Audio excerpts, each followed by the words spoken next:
Hello, everybody. John Stiff here, and I'm shooting a video in response to the class that I missed, Module 1. I missed that module and was lucky enough to watch the recording and then be able to post this video in response. So I enjoyed watching everybody discuss rigor and relevance and go over their articles, and those were the topics that were discussed.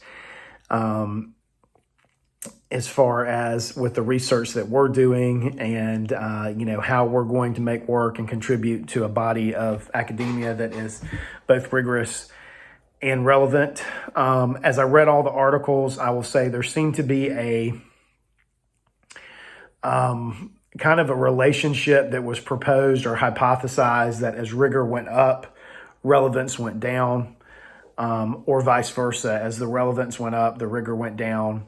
Also, throughout all the articles that I read and the articles that I did the summaries on and put in, it did seem to be that there was a lot of discussion about the setup of the research.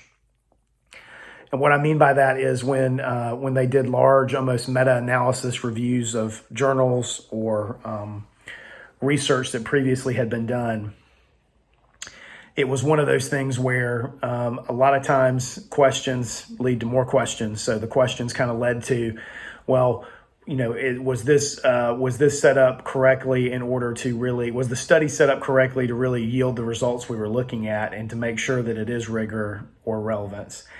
The other thing I'd like to say, just in the discussion part of it, is that the article I had by Donald Palmer and Brian Dick and Nathaniel Freiberger, Rigor and Relevance in Organization Studies, kind of touches on this too. There seems to be a real press and research when we're looking at leadership research to make it usable for managers. I know this is true in my field, which is education, leadership. People want to produce research that principals, superintendents, people can take and then apply, easy things to their lives and make them a stronger leader. So that relevance piece is very important, I guess, so that there is a platform and to get heard.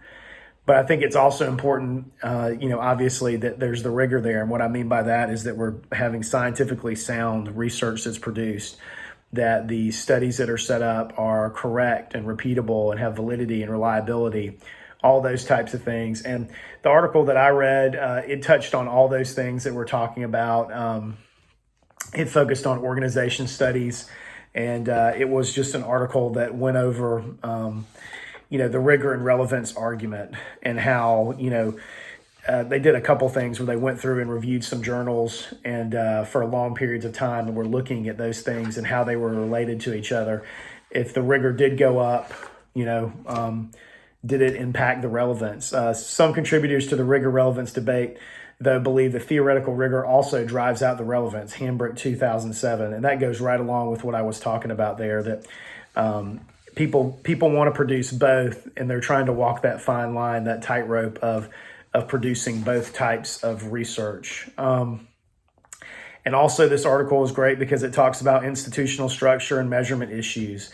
So it's going into that. Are the things set up correctly? The things, and when I say things, I mean, are the research projects set up correctly?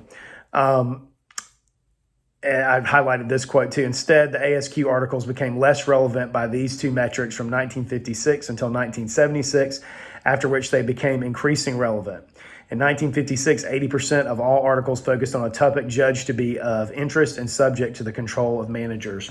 So what they're saying there is that relevance actually has gone up as they went back and reviewed journal articles, which is interesting because I saw another article that I read that I turned in on the Google Drive that was kind of a similar argument that looked at journal articles in organizational leadership, organizational studies for a long period of time, and tried to examine, were things becoming more relevant? The details and the rigor are a little more difficult, I think, to find. So just real quick about me, since it's the first class, if anyone's going to watch this, if you've made it this far, thank you for listening to me. But I know she said, Dr. Whitehead said, keep it kind of short, but I am interested in educational leadership. I feel like that's relevant because of the attrition we have with leaders And then I feel like retention of good leaders impacts academic scores, teachers, cost, all kinds of things.